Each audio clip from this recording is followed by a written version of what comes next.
Anyway, all right, so this is red cabbage, and we're gonna use it for science. Ooh, that did not go well. Should have used the cleaver. Anyway, so what we're gonna do is we're going to shred this up. I probably don't need this whole thing. I'm gonna use this side of the grater. This thing, it shreds things. It's really great. Let us begin. Oh wait, this isn't lettuce, it's cabbage. Sorry.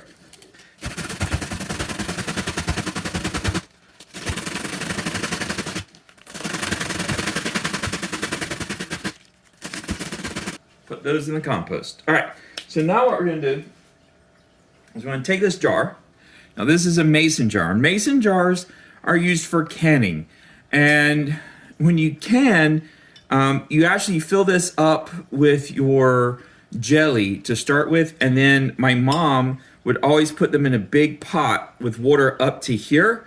And the water would be boiling hot. And the idea was that was how you cooked it in the jar. So these can take heat. I'm gonna put water from my Keurig in here with the cabbage. And then I'm gonna have to filter it.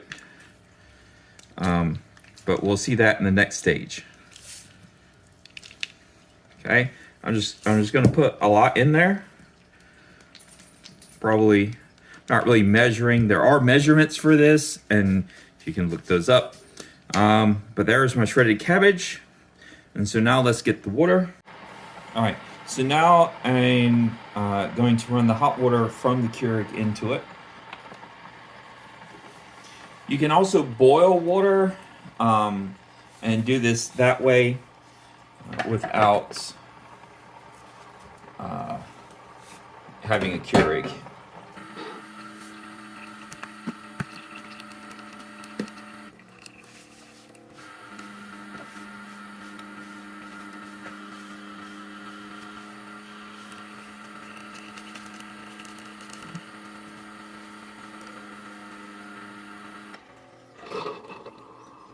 This is our mixture here.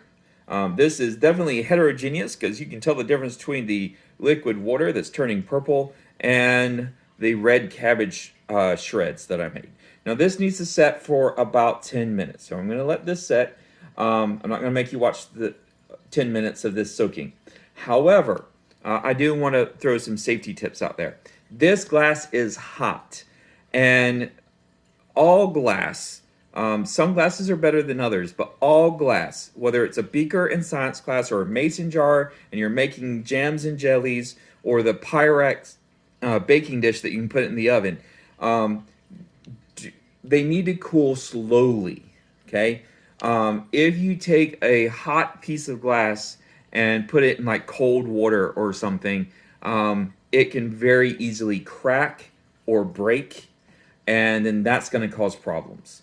Okay, they sometimes can actually shatter, and so it just, when you have hot glass or really cold glass, let it change temperature slowly. All right, so that's my safety tip here. All right, so this is going to soak, and I'll catch back up with you.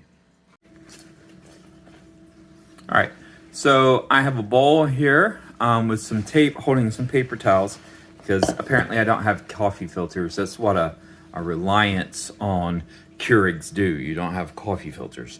And this is the solution. So what has happened is there's a chemical in there, a pigment called a flavin, and it makes the red cabbage red or purple, okay? And so what we're gonna do is we're gonna filter this, then we will have a solution of red cabbage juice. That's water and some of the juice. I haven't squashed this or anything. I had to shred it, and I've soaked it in hot water. So there will be some cabbagey stuff, but most important, there'll be that flavin. So I'm just gonna pour that and hope the paper towels hold up. If I pour carefully, I can keep most of the cabbagey stuff in the jar. This does have a smell. It's not a terrible smell. Especially if you like cabbage, it's probably not going to be terrible. If you hate cabbage, then you might soak this outside.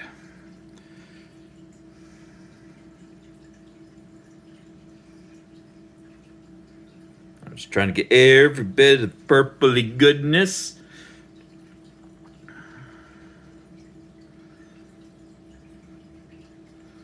So on a side note here, the juice can go through the paper towel. So the juice solution is, or rather the paper towel is permeable to the juice solution, the mixture. But it's impermeable to the pieces of red cabbage. The red cabbage cannot pass through the paper towel, so the paper towel is impermeable to the pieces of cabbage. We might even say it was semi-permeable. Lets some things through and doesn't let other things through. Remind you of anything? It should. All right, so let's get rid of that. All right, now we have a bowl of juicy stuff. Oh, another word of warning. I'm not sure how much this stuff stains, so just don't wear your fancy clothes when you're doing this. All right, so there we go. Nice bowl of purpley goodness. Now, let's do some science. All right, so now I've made a solution of baking soda and water, and we're gonna add some to one of our solutions here. I'm gonna use a spoon so we can go a little slow here. Gonna move this one to the forefront. You see that okay? We'll pour some in, mix it. Add a little bit more.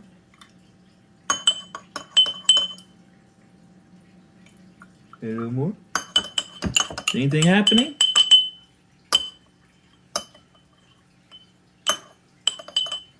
If we compare this to a control, okay, this is what it started off looking like. This is what it looks like now that we've added some baking soda, okay? So a change has happened. And we see Penny has also happened here. But a chemical change has occurred and the color has changed, okay? And so there you go. Now just for kicks and giggles, I'm going to pour this in here, and you can see, ooh, I spilled it a little bit, okay? Looking at my phone right now, it looks kind of blue, but in real life, to me, it looks kind of teal, all right? So like a blue-green. Hopefully that'll show up that way in the video. But so baking soda and red cabbage juice turns a blue-green color. All right, so let's see what happens next. All right, so this time we have a solution of borax. Borax is fun. People use it to make slime. People also use it in their laundry to help clean their laundry and stuff, remove stains and whatnot. It contains boric acid. It says right there on the ingredients that it contains boric acid, which is slightly toxic. It actually has a warning label. Caution, may be harmful if swallowed. Eye irritant. Okay, so this is not something to be willy-nilly with. Okay, so I've got my solution here. There's our control. See, it's still nice and purple. And then here we have our experimental setup. Now, if you remember, way back when, we talked about independent and dependent variable. So the independent variable here is the different solutions. Borax is one of my independent variables because that's what I'm changing. The color change of the solution, that is the dependent variable because it depends on what I add. All right, so let's add a little bit. we're gonna swirl that around. Add a little bit more. And swirl. Do we see a color change? Okay, because that looks real bright and purpley. This looks darker. Add some more. Okay, so I definitely think I see a color change there. But I'm gonna pour it into here. That way it'll be more dilute and a little easier to see the color difference. Okay, so I don't think there's a lot of color difference there. There is some, I think. I could add some water to this maybe. Let's see what happens. Okay. So even with some extra water added to this, you see it's definitely a different purple than this. Okay. So a little bit of color change, but not a lot of color change.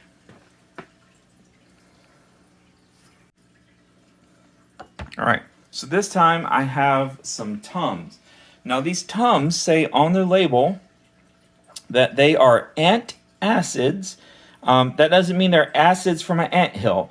That means ant as in anti, so they work against acids, according to the label. And the active ingredient, if you can see it, is calcium carbonate. Okay, so I've crushed some up here in my measuring thingy. And I'm going to add a little bit of water to it.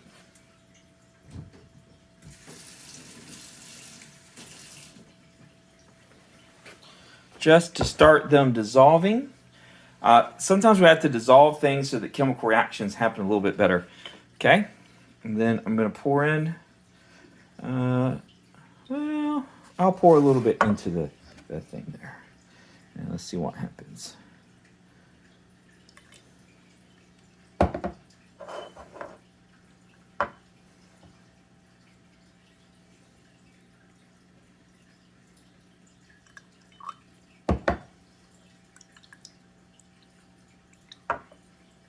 Okay, it's getting kind of cream color, but it's not really changing color a whole lot. I'm just going to pour this into here.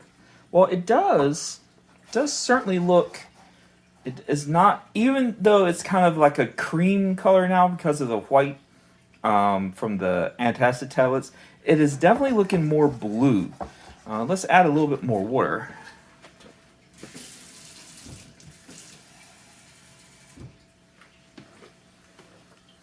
Okay, so adding more water just makes it a little easier to see the color. And you notice this is definitely more blue than that. Okay, so the baking soda and the Tums definitely made a bluish color. All right. All right, so this time we're going to try apple cider vinegar. All right, you can see Penny, my lab assistant, in the background there. She's supervising. So I have, this is just plain water from the tap. So I'm going to add some apple cider vinegar to that. And apple cider vinegar, if we look at the ingredients, has distilled water and apple cider vinegar. Vinegar is acetic acid. It doesn't say that on here, but that's what it is. All right.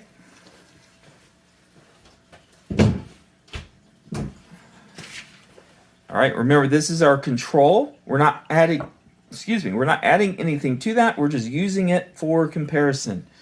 All right, so just gonna add a few drops at first. Oh, look at that, it became kind of reddish. Let's add a little bit more, and a little bit more. Let's just put the whole thing in there. All right, and so that became very red, okay? And now I did not magically turn this into, cherry Kool-Aid, okay? But a chemical reaction did occur between the cabbage juice and the apple cider vinegar. It became very red. All right, so one last one, cream of tartar, okay? This is just that. I don't know honestly exactly what it is. It's an essential ingredient for bakers. It's used to stabilize beaten egg whites. But there are no ingredients. It just is cream of tartar from McCormick. All right, I've already mixed some with some water here. Okay, let's see what happens. Remember, we have our control over here. This is our independent variable. We'll see what happens. So add a little bit and look at that. It's turning pink, man. Should have done this before Valentine's Day. Look at that pink color. Okay, so cream of tartar turns pink in cabbage juice. So that pink color, that's my dependent variable. The cream of tartar was my independent variable. This is my control. This is my experimental. All right. All right. So next up, we have soft scrub bleach. And on the ingredients, all right in there, you can see it says water sodium hypochlorite. It's the sodium hypochlorite that is the bleach. Okay. Again, this says it's an eye irritant, harmful if swallowed and stuff. Keep out of reach of children. So don't play around with it. But we're gonna add a little bit. Okay. And then we'll stir that with the stirring stick. Okay, remember this is our control. All right, starts out pretty clear, little greenish maybe, but there's some green coloring in there. And look what happens when we mix that. Okay, it went green and then it went yellowish.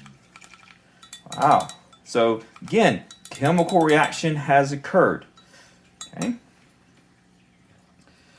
When I add water to the cabbage juice, like over here, that was a physical change. All I did is change the volume of the mixture. I changed the concentration. It's more dilute now, but no chemical change occurred.